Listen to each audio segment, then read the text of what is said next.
Hey, wir haben vor ein paar Wochen eine Worship-Serie angefangen, ganz verschiedene Worship-Stile. Es gibt so viele Worship-Stile und heute ist mein Thema: Dankbar kann jeder oder jede sein. Dankbarkeit ist so eine Eigenschaft, die wir eigentlich lernen können und lernen sollten und nicht verlernen dürfen. Ich glaube, manchmal gibt es auch Situationen in unserem Leben, wo wir einfach dankbar sind, weil du vielleicht ein Wunder erlebt hast, vielleicht hast du ein finanzielles Wunder erlebt, vielleicht hast du einen Autounfall knapp überlebt oder du hast gemerkt, oh mein Gott, da hat Gott eingegriffen, dass ich noch hier bin. Dann ist man automatisch dankbar, oder? Ähnlich, ich habe einen Worship-Fail gefunden, ähnlich wie ein Pastor, der predigt. Und mit dankbar hat er seine Predigt überlebt, weil da flogen Gegenstände auf einen Preaching-Pastor und der Mann ist definitiv für immer dankbar. Heavenly Father, thank you. Thank you, Lord Jesus, for the...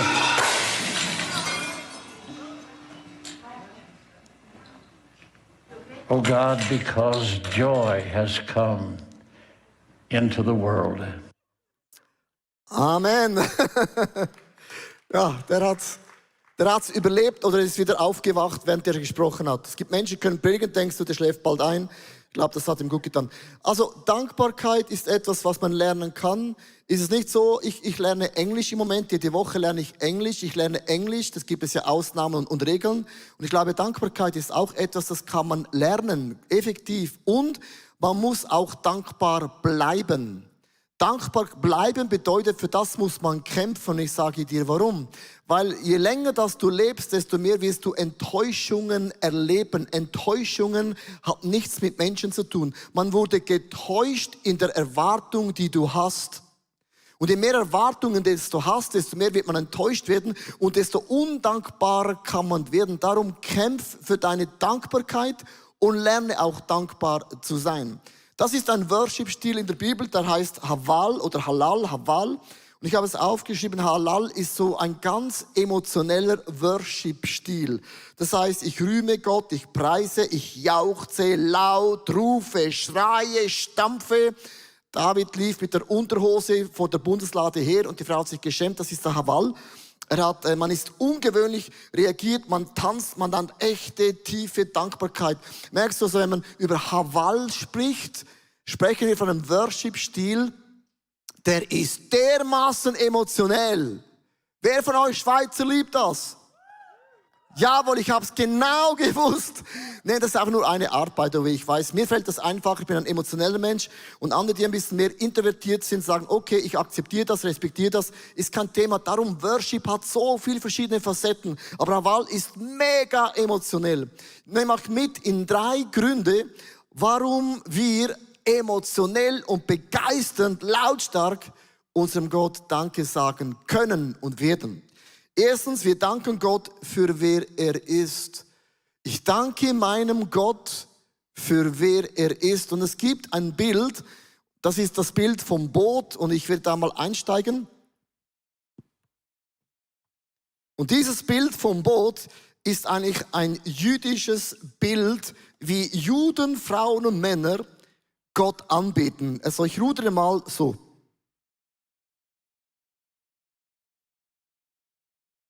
Ich kann das. Also hast du das Bild?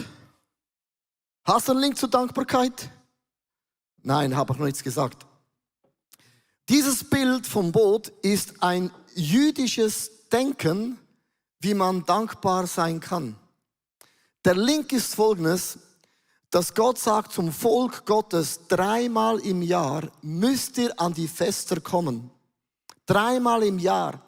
Und 3-mal bei diesen Festen haben sie so lange gefeiert.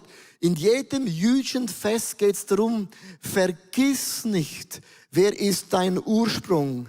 Vergiss nicht, wer hat dein Lebensboot gebaut. Vergiss nicht, wo du herkommst, wo du hingehst. Vergiss nicht, du hast gestartet und der Start hat sich niemals in deinem Leben geändert. Egal, wo du hinfährst mit deinem Boot, egal wie erfolgreich das du bist, egal wie unerfolgreich du bist, du hast gestartet, du hast ein Ziel und dein Lebensboot ist das größte Wunder, das Gott uns anvertraut hat, weil du bötelst nicht einfach irgendwo hin, sondern du hast einen Start, ein Ziel und du hast ein Boot in deinem Leben. Und man vergisst nie in den Festen die Größe, Güte, allmächtiger, allgegenwärtiger, allwissender Gott im Himmel. Und ich rudere, jetzt Achtung, meinem Ziel rückwärts entgegen. Sagen alle, hä? Man muss doch dem Ziel in die Augen schauen. Man muss eine Vision haben. Wo geht man hin? Sonst ruderst du irgendwo hin. Die Juden sagen, nein, nein, nein, nein, nein. Nein, Boot. Du ruderst rückwärts dem Ziel entgegen. Ich beginne mit dem ersten Bibelvers und ich ende auch mit der praktischen gleichen Bibelstelle in Matthäus 26, Vers 26. Jesus ist beim Pesachessen in Jerusalem. Also Jesus ist in einem jüdischen Fest anwesend. Also du merkst, das Pfingstwunder, der Tod von Jesus war alles an 2 jüdischen großen Festen hat es stattgefunden. Als sie aber aßen, das heißt eben das Pesachessen, nahm Jesus das Brot, dankte.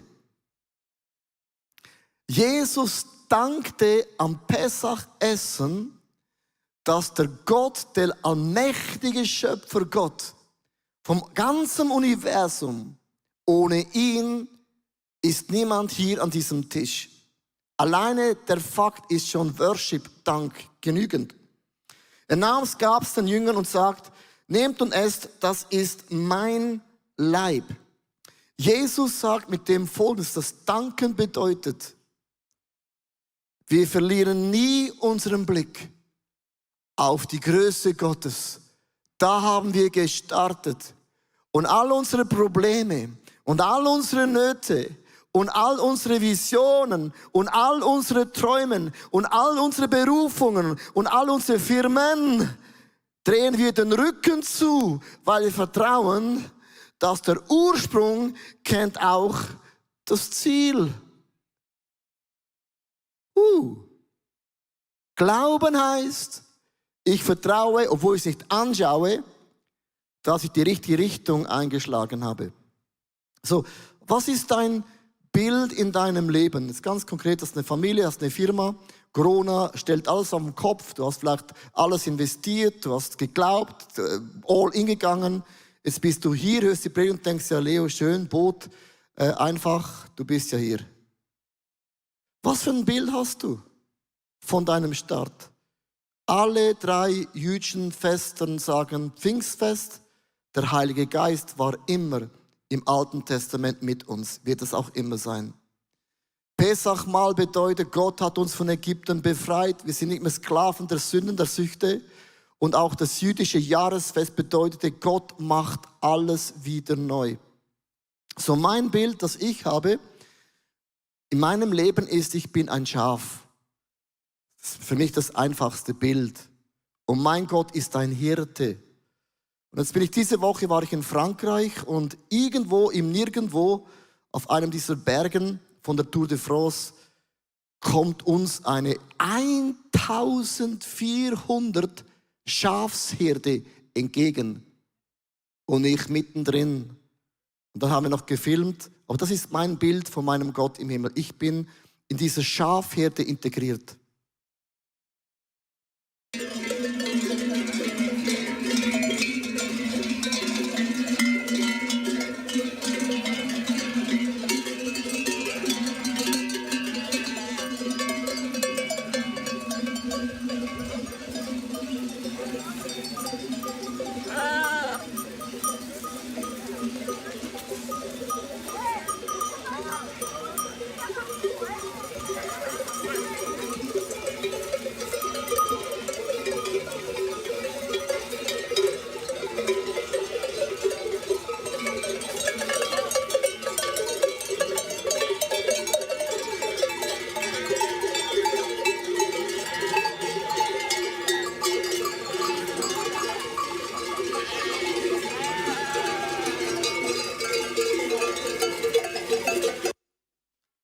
Come on.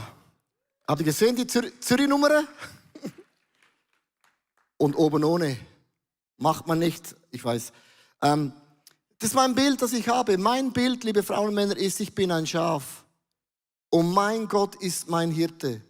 Und er hat gesagt, wenn eines von diesen 1000 Schafen weggehen würde, wenn ich das wäre, Gott würde alle diese Schafe auf der Straße stehen lassen und würde mir entgegengehen. Dieses Bild hilft mir in meinem Leben, egal was für eine Herausforderung ich habe. Ich habe auch Herausforderungen. Du brauchst ein Bild, das Pessachessen, Pfingstfesten, das Jahresfest. Das sind Bilder, wo Gott sagt, wenn ihr eurem Ziel entgegenrudert, dann vergisst nicht die Größe Gottes. Ich möchte euch in ein ganz krasses Bild gehen, was es bedeutet, wenn du sagst, wie groß Gott ist. Und zwar, Jesus fragt eines Tages seine Jünger, Matthäus Kapitel 16, 13 bis 15, eine hochinteressante Stelle.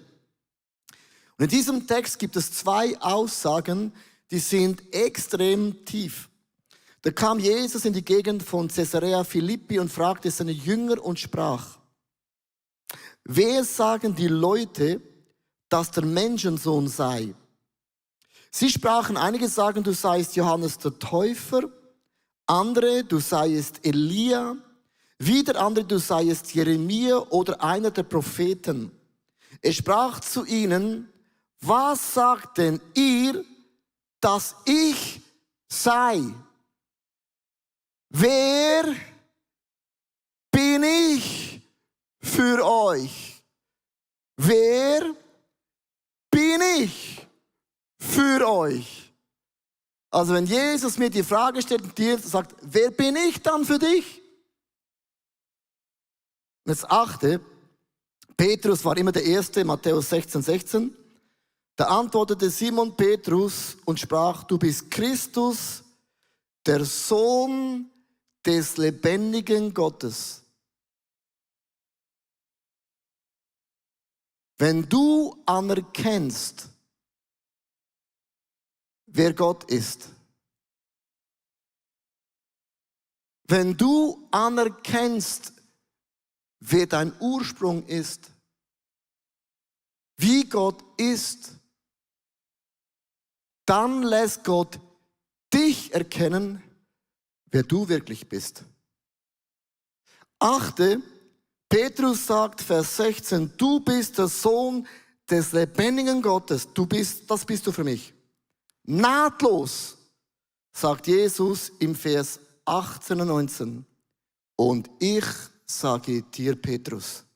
Jetzt achte, was Jesus sagt. Du bist Petrus. Und auf diesem Felsen will ich meine Gemeinde bauen und die Pforten der Hölle wollen sie nicht überwältigen. Das war Petrus noch gar nicht. Petrus war ein Nachfolger. Der hatte noch Zweifel. Der war noch nicht perfekt. Und Jesus sagt, wenn du anerkennst, wer ich bin, dann lasse ich dich erkennen, wer du wirklich bist. Versteht ihr, was Worship ausmacht? Es spielt eine krasse Rolle, wie du dein Ziel definierst. Wie anerkennst du dein Ziel in deinem Leben? Wenn ich anerkenne, wer Gott in meinem Leben ist, lässt Gott mich in meinem Boot erkennen, wer ich bin. Detail. Als Jesus sich taufen ließ, ging der Himmel auf. Der Geist Gottes, der Heilige Geist kam als eine Taube auf Jesus Christus. Und eine Stimme vom Himmel hieß, wo Gott sagt, das ist mein geliebter Sohn, an ihm habe ich wohlgefallen. An der Taufe ließ Gott erkennen, wer Jesus für ihn ist. Wieso ist das wichtig? Weil in der Wüste, 40 Tage in der Wüste, sagt der Teufel zu Jesus, wenn du wirklich der Sohn Gottes bist, am Kreuz sagten die Leute, wenn du wirklich der Sohn von Gott bist, dann steig doch runter. Gott ließ Jesus erkennen, dass er der Sohn Gottes ist. Im Leben werden Menschen dich definieren wollen. Sie werden mit ihren Worten sagen, wer sie sind in deinen Augen. Und wir beginnen zu glauben, zu hören und zu definieren. Und die Frage ist, wenn ich erkenne, wer Gott ist, lässt Gott mich erkennen, wer der Leo Markus Bicker wirklich ist, nicht wie du mich siehst. Gott sieht dein göttliches Profil. Jüdisches Denken bedeutet, definier dein Gott. Wer ist dein Gott für dich? Wie sieht dein Start aus? Und während du ruderst, gibt es einen zweiten Punkt, ist, überlege dir, was tut dieser Gott konkret für dich, während du ruderst. Psalm 9, 2-3 steht geschrieben, Herr, ich will dich von ganzem Herzen danken und von deinen Wundern erzählen. Ich will mich über dich freuen und deinen Namen loben. Du bist mein absolut höchster Gott. Was sind die Wunder? Das hast du schon 100-mal gehört über die Wunder von Gott. Die Wunder von Gott sind so einfach, wenn du das, was du erlebst, einmal zurückbuchstabierst und mal durchdenkst bis am Anfang, kommst du immer zu einem Anfang und der Anfang bist nie du. Das ist Worship.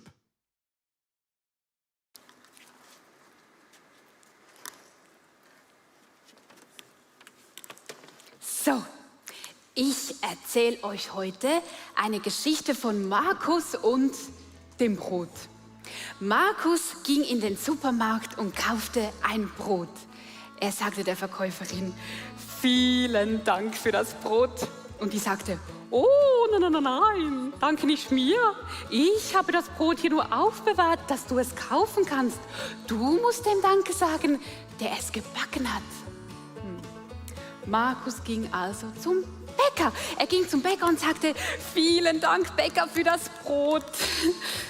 Und der Bäcker sagte, oh, nein, danke nicht mir. Du musst dem Danke sagen, der das Mehl gebracht hat. Ich habe das Brot aus Mehl gebacken. Also ging Markus zum Müller in die Mühle und sagte, Müller, vielen Dank für das Mehl. Und was sagte der Müller? Oh, nein, danke nicht mir. Ich habe das Korn nur gemacht, ich habe das Mehl nur aus Weizenkörner gemahlen. Du musst dem Danke sagen, der mir das Korn zum Mahlen gebracht hat. Markus wusste, er musste weiter. Aber wohin? Da wusste er es. Er packte sein Fahrrad und fuhr mit seinem Fahrrad zum Bauer und kam dort an. Vielen Dank, Bauer, für das Korn, das Brot.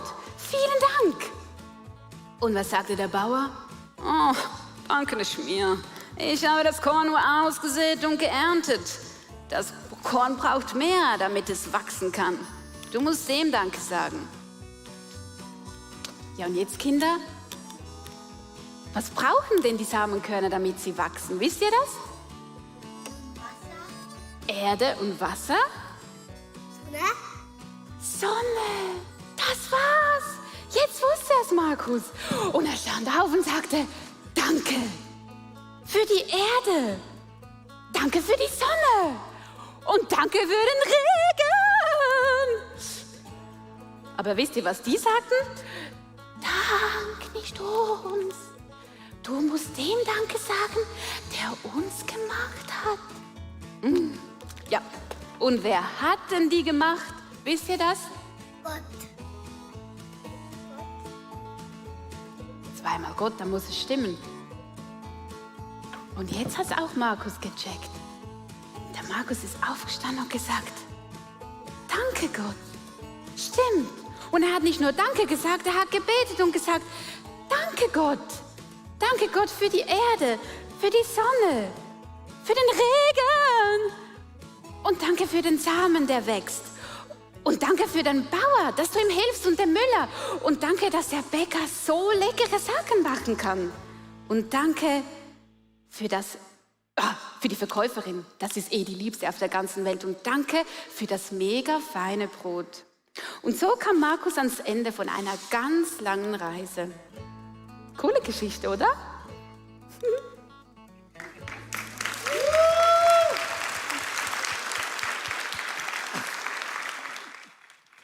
Wow. Also merkst du, wenn du Gott Danke sagst, finde ich es eine mega coole Geschichte, weil sie zeigt so krass auf, dass ich oft zum Beispiel sage, Dave, ich danke dir mega für deine Stimme, die du hast und für deine schönen Schuhe, die du hast. Und dann sagt Dave, muss ich mir nicht Danke sagen, sag Danke, Made in China. Und dann sagt Made in China Danke zu Donald Trump, so geht das ja immer weiter. Aber am Ende, egal wo du hingehst, ich werde mit dem sagen, der Ursprung, und das vergessen wir immer, dem Danke zu sagen, es gibt einen Ursprung, weil ohne den Schöpfer Gott von der Erde, von der Luft, von der Sonne, hat niemand überhaupt ein Haus über dem Kopf, ein Auto, das fährt, ein Velo, das fährt, was auch immer. Und das ist für mich Grund genug, schon Gott Danke zu sagen. Also wenn ich anerkenne, wer Gott ist, dann lässt Gott mich erkennen, wer ich wirklich bin. Ich bin ein Sohn und eine Tochter Gottes. Gott schaut mich nicht an mit den Sünden, mit den Fehlern, was ich nicht kann. Das macht der Teufel. Der zeigt immer mit dem Finger auf dich, was du nicht bist. Aber Gott sagt immer, wer du bist in seinen Augen. Und das ermutigt mich, mich zu verändern, das Bild, das Gott hat, dass ich jeden Tag näher ihm werde, so wie es Gott gedacht hat. Und das Zweite ist, vergiss nie den Anfang. Ohne Gott wären wir nicht hier. Das ist alleine Dank genug. Haval heißt, darum bin ich so begeistert. Ich möchte dich einladen, aufzustehen, auch online. Online muss vielleicht ein bisschen den Brunch auf die Seite legen. Genau, wir haben es einfach, die stehen alle schon. Aber mega cool, dass wir die Möglichkeit haben. Die Band spielt einen Song, das heißt Only Jesus.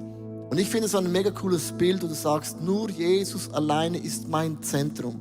Mit dem Song werden wir Psalm 148 lesen. Das ist auch ein Haval-Psalm, wo Haval, Halleluja, immer wieder vorkommt. Das Wort Halleluja kommt vom Haval. Das heißt aber, wir sind so begeistert, wir geben Gott die Ehre, wir wissen gar nicht mehr, was wir sagen, wie wir uns verhalten. Und nimm diesen Song für dich als ein Statement, was auch immer deine Situation ist, wo du drin bist, und deinem Gott Danke zu sagen. Mach die Hauptsache zur Hauptsache und dreh deinen Sorgen, sogar deinen Zielen den Rücken zu und vertraue, wenn Gott mich anerkennt, lässt Gott mich wissen, wer ich bin, und Gott kennt meine Zukunft.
How deep is your heart?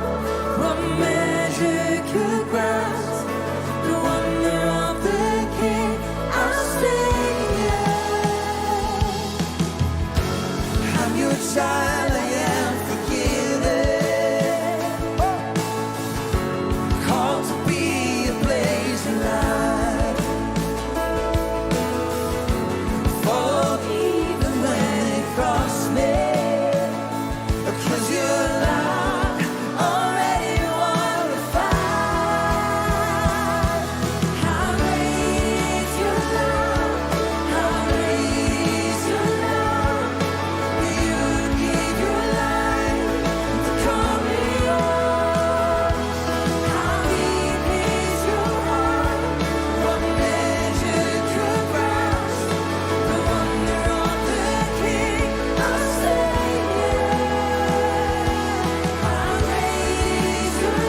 Lobt den Herrn im Himmel und auf der Erde. Halleluja, lobt den Herrn. Lobt den Herrn im Himmel. Lobt ihn dort in der Höhe. Lobt ihn alle seine Engel. Lobt ihn ihr himmlischen Heere. Lobt ihn Sonne und Mond. Lobt ihn ihr leuchtenden Sterne. Lobt ihn auch im fernsten Weltall. Lobt ihn ihr Wassermassen über dem Himmel. Sie alle sollen den Herrn loben, denn auf seinen Befehl hin wurden sie erschaffen. Er wies ihnen für alle Zeiten ihren Platz zu und gab ihnen feste Gesetze, denen sie für immer unterworfen sind. Lobt den Herrn auf der Erde, lobt ihn, ihr gewaltigen Seetiere und alle Meerestiefen. Lobt ihn Blitze, Hagel, Schnee und Nebel. Du Sturmwind, der du Gottes Befehle ausführst. Lobt ihn, ihr Berge und Hügel, ihr Obstbäume und Zedern. Lobt ihn, ihr wilden und zahmen Tiere, ihr Vögel und alles Gewürm. Lobt ihn, ihr Könige und alle Völker, ihr Herrscher und Machthaber dieser Welt. Lobt ihn, ihr jungen Männer und Mädchen, Alte und Junge miteinander. Sie alle sollen den Herrn loben, denn sein Name allein ist hoch erhoben. Seine Majestät erstreckt sich über Himmel und Erde. Er hat seinem Volk Ansehen und Macht geschenkt. Darum haben die Israeliten allen Grund, ihn zu loben. Das Volk, das ihm so nahe ist und treu zu ihm stärkt. Lobt den Herrn, Halleluja!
Ich lade euch ganz kurz ein, noch stehen zu bleiben, auch online. Ich möchte dieses Bild mit der Worship beenden. Ich habe ja angefangen mit dem Abendmahl, wo Jesus Danke sagte.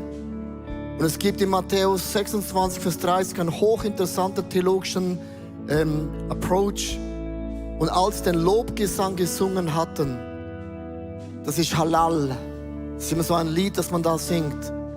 Also Jesus sagte Danke, weil er wusste, wie groß ist sein Gott im Himmel.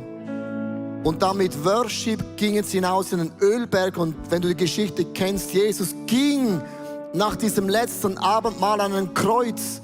Wie kann man Gott Danke sagen? Wie kann man Gott worshipen, wenn man weiß, das waren die letzten Stunden im Leben von einem Leben? Wie kann man dann Gott Danke sagen, wenn man die Wege nicht versteht? Wir sagen immer wieder, ja, wir sind dankbar, wenn wir glücklich sind. Wenn wir gesegnet sind, dann sind wir dankbar. Aber nicht die Glücklichen sind dankbar, sondern die Dankbaren sind glücklich. Darf ich das Bild noch beenden? Wie erreicht man das Ziel, wenn man mit dem Rücken zum Ziel rudert? Das geht nicht auf. Und ich habe eure Gedanken gehört. Weißt du, wer im Boot von Jesus war? Und die Dreieinigkeit Gottes zu verstehen, ist folgendes Bild. Ich lade Dave in das Boot hinein als den Heiligen Geist.